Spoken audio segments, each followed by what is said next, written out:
एक परिवार में एक ऐसे दानचंद नाम के व्यक्ति थे। तो मैं कई वर्षों से देख रहा हूं, हमारे भगत जी बैठे लक्ष्मीधर से, इनको मैं अब से नहीं पहले से भी जानता हूं।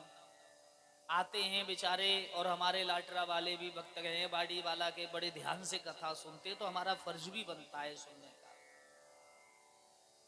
अभी मेरी गाजियाबाद में कथा हुई, मेरे नाम से हमारा चैनल चल रहा है, उस नेट पर भी प्रवचन सुन के देखना।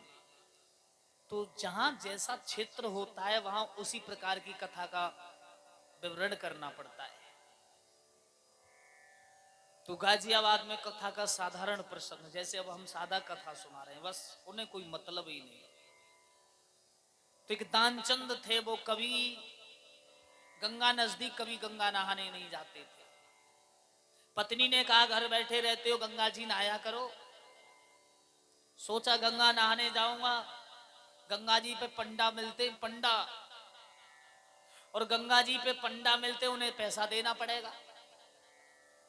अरे 1-2 रुपए नहीं दूंगा तो बदनामी करेंगे, इसलिए मैं जाऊं क्यों। पत्नी बोली बस देखो मेरी बात मानो, तुम गंगा नहाने जाओ। भगवान की कृपा से अमावस्या का दिन, पत्नी सुबह ही उठी, सुन रहे हो ना, मैं तुम्हें खीर पूड़ी बना के रखूंगी, आज यज्ञ करेंगे, तुम गंगा नहाने जाओ। दानचंद बोला चल, भगवान नहीं मानती है तो आज गंगा नहाने जा रहा हूं, पर दान किसी को नहीं दूंगा, पैसा नहीं दूंगा।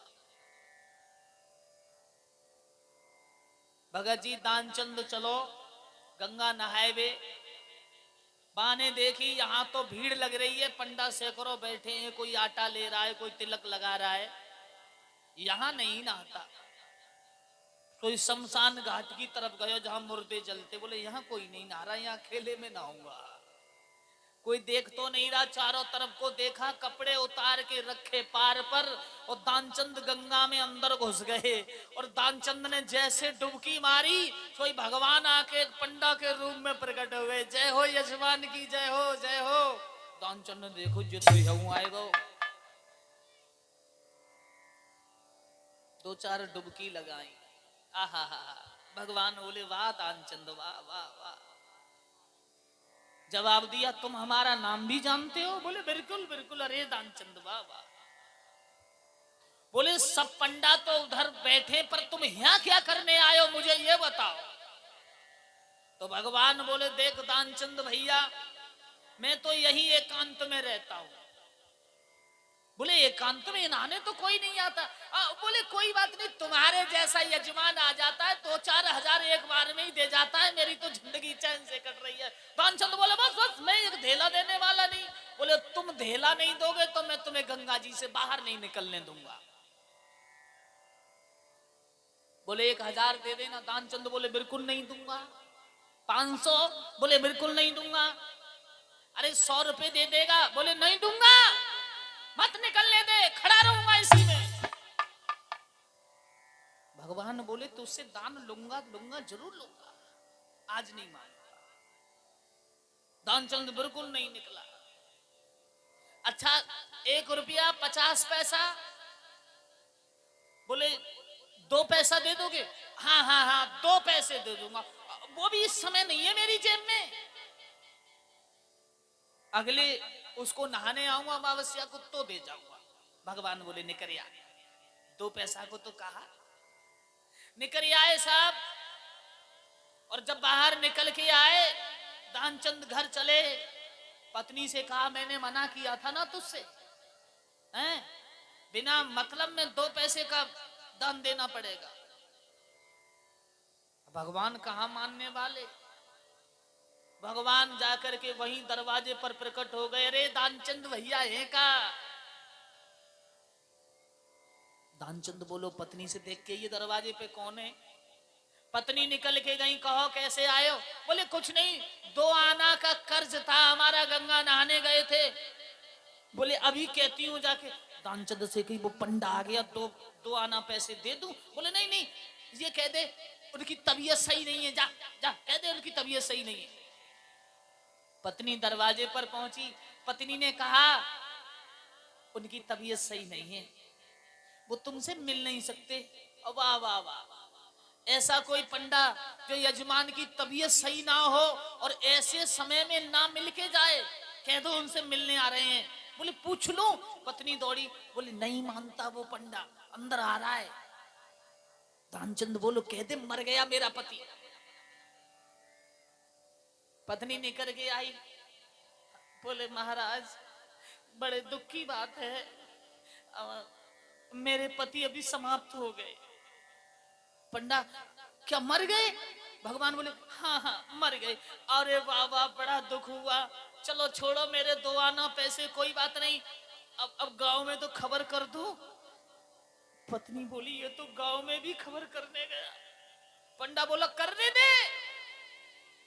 भगवान ने संपूर्ण मोहल्ला में कहा भैया दानचंद मर गए, दानचंद मर गए, दानचंद मर गए, और लोग इकट्ठे हो गए। पत्नी रो के कहती है तुम मर गए, दे देते 2 आना पैसा क्या हो रहा था। गांव वाले जल्दी जल्दी गए भैया, कपड़े काठी बनाई, दानचंद को उठा के बट्टरी पे रख लियो। भगवान वहीं खड़े, तो पत्नी रोके कहती अभी मरे नहीं है। गांव के लोगों से कहती है अभी मरे नहीं है। तो भगत जी बार कहने लगे देखो तुम्हारे लिए नहीं मरे, हमारे लिए मर गए। यहीं तक का संग था तुम्हारा और इनका आज खत्म हो गया, तुम्हारे लिए नहीं मरे, कोई बात नहीं, धैर्य धारण करो, ये मर गए, अब इन्हें जलाने दो। अभी नहीं मरे, अभी नहीं मरे। जवाब दिया नहीं नहीं मर गए, ये छोड़ो, हटाओ छोड़ो। पत्नी कहती है कान में दे दो 2 आना पैसे। खड़ा है, कहने लगा 1 आना भी नहीं दूंगा। लेके गए, और जब लेके गए रख लिया ले जाके भैया शमशान में। दानचंद ने सोचा अब चला गया होगा, और ठठरी पे से थोड़ी सी आंखें के टेढ़ी करके देखा तो भगवान वहीं खड़े। बोले अभी भी नहीं गया। गांव वालों ने चिता बनाई, ठठरी को ऊपर रख लिया, और जब भैया उनको ऊपर रख लिया, अग्नि प्रज्वलित होने को जा रही थी, तो भगवान ने कहा भैया दानचंद उठ जा, मैंने तेरे 2 आना पैसा माफ कर दिए।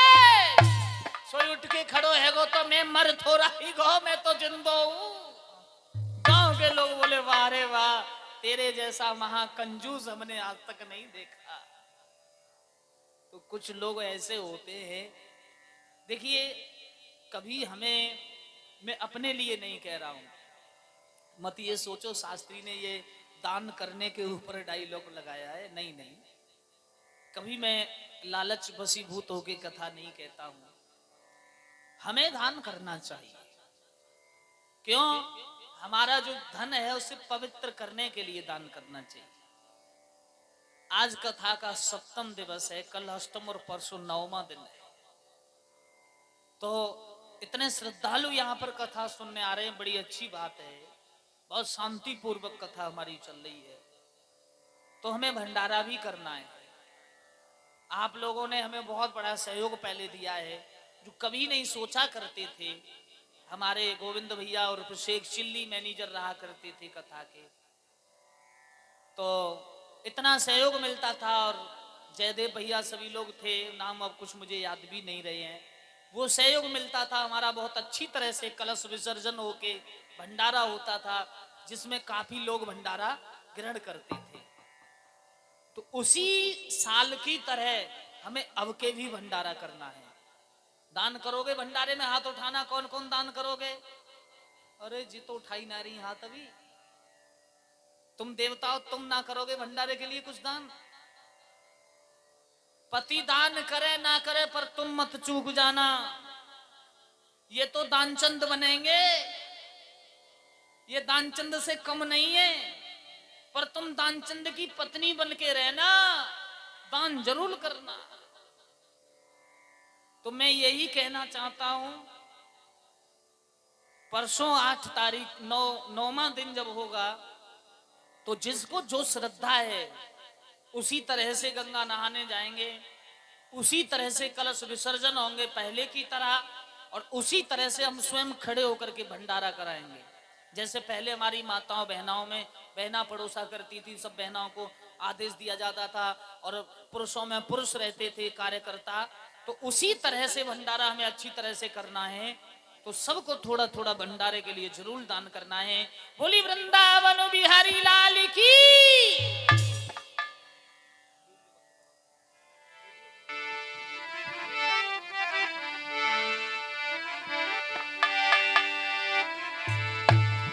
संसार में ना कोई अमर है और ना रहेगा ना होगा कि अरे